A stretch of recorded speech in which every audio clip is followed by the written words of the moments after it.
Horizonte foi sede do Brasil Cinemundi, evento consolidado como o maior encontro de coprodução cinematográfica no Brasil. Anualmente, a mostra reúne profissionais que debatem a produção e a distribuição, além de possibilitar a execução de negócios com futuros projetos de longas-metragens. O mercado de negócios de hoje te dá um panorama geral sobre esse setor.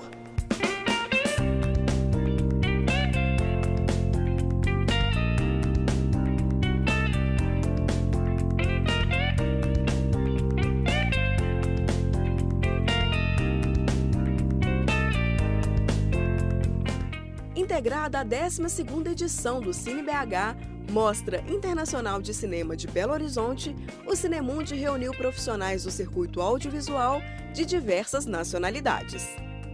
Paulo, me conta um pouco da sua trajetória e como que o cinema entrou na sua vida, né? Como que essa arte chegou até você? Olha, ela chegou através da cinefilia, né? Em primeiro lugar em São Paulo, nos anos 80, com cineclubes, tinha muitos cineclubes. Além da programação, tinha todo um workshop, né? que aproveitava esse período.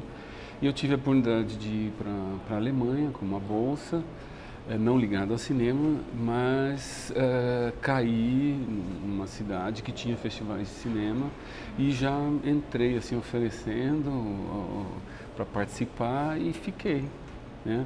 Era um festival francês, mas depois eu comecei eu mesmo a fazer um festival de cinema latino-americano. E com a minha sócia começamos depois a produzir num momento que não tinha muito espaço ali na Alemanha para um cinema latino-americano ou coproduções, né, com a América Latina. E aí começamos. Meu nome é Luiz González Zaffaroni, sou do Uruguai. Eu organizo mercado de televisoras da América Latina para documentário lá em Montevideo, que é o Doc Montevideo. E faz alguns anos também o Doc CP em São Paulo. Mais ou menos a minha carreira como jornalista coincidiu com aquele período que ficou conhecido como retomada do cinema brasileiro, depois daquela grande crise no começo dos anos 90. Então, meio que eu testemunhei uma atividade que foi sendo reestruturada, né, a partir daí.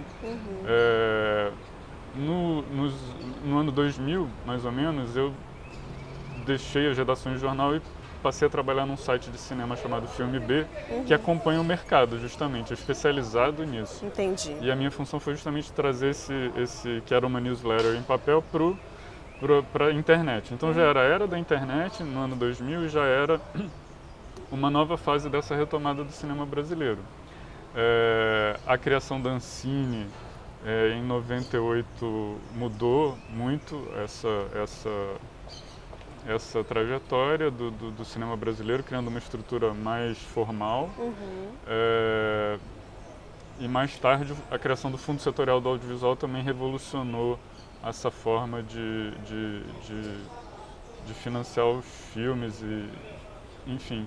Então é um pouco isso, a indústria de cinema no Brasil foi se reestruturando do zero praticamente a partir de 1990.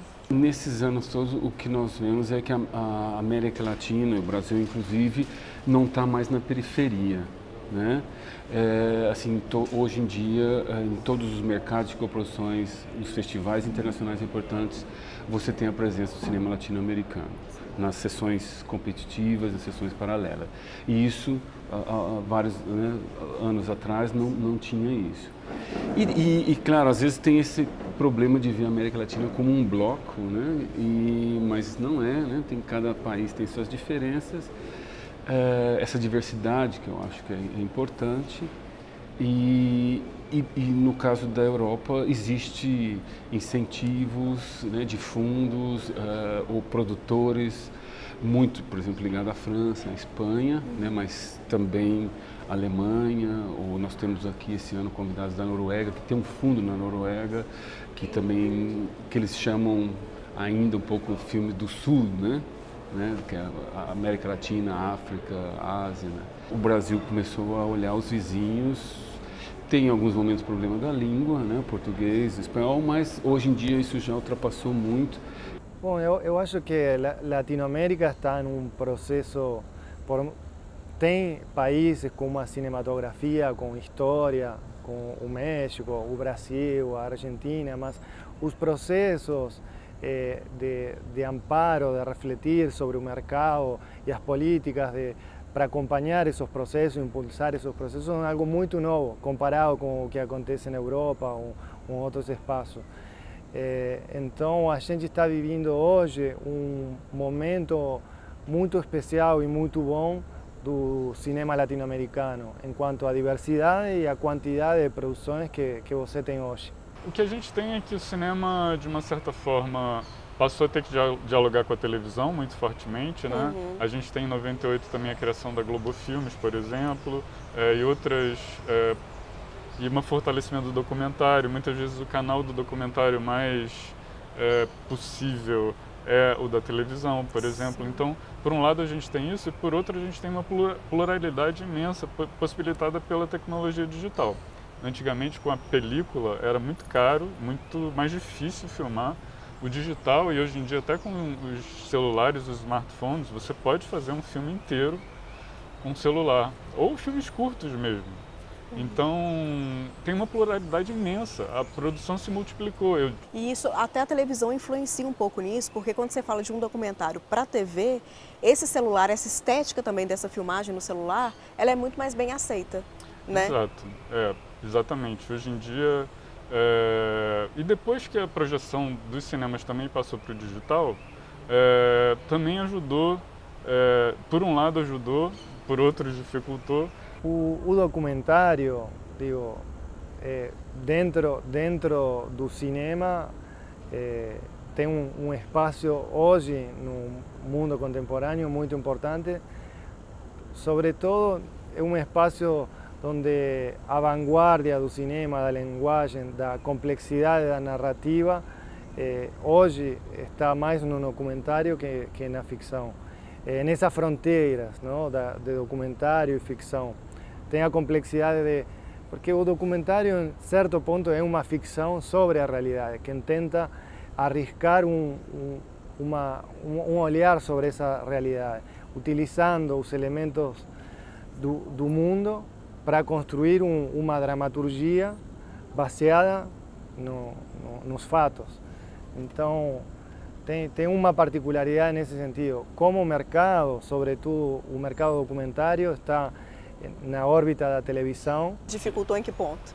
Dificultou num ponto de que todo o sistema de transição digital da exibição foi muito complexo e foi financiado pelos grandes estúdios. Então, de alguma maneira, também facilitou a presença maciça de do cinema estrangeiro nos cinemas mais comerciais. Entendi. Então, os cinemas comerciais ficaram mais fechados para o cinema independente, de uma certa forma, mas, ao mesmo tempo, os cinemas dedicados mais a formatos mais diversificados também ampliaram sua possibilidade de exibição. E essa distribuição, essa saída, né, do cinema brasileiro e latino-americano para fora do Brasil, hoje isso é mais fácil? Como que isso é visto hoje?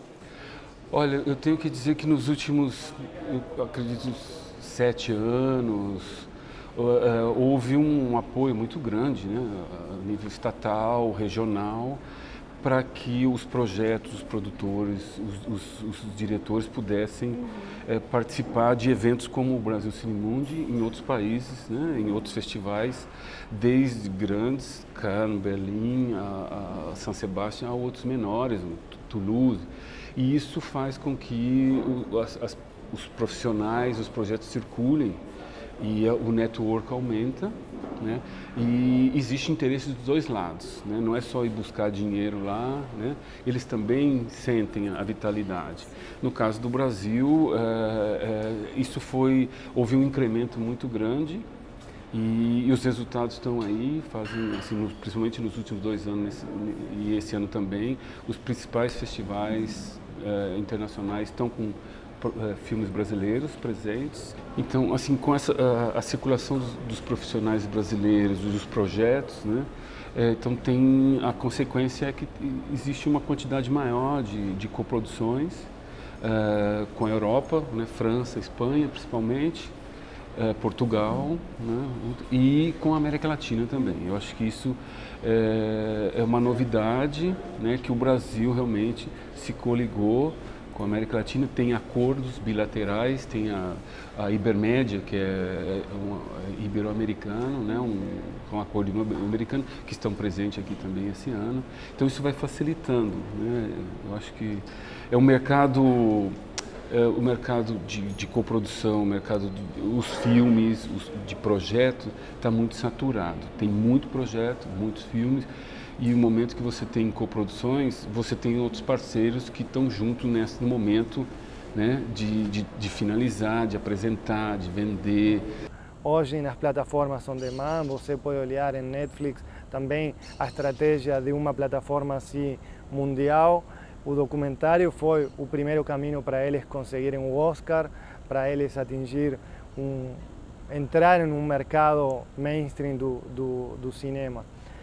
A TV é um espaço natural que dialoga tanto com o seriado como com os longas, e no cinema tem espaço para o documentário. É difícil, mas tem documentários que conseguem essa massividade. Tem outros que são mais para um âmbito de festivais ou que encontram o seu público em outras esferas.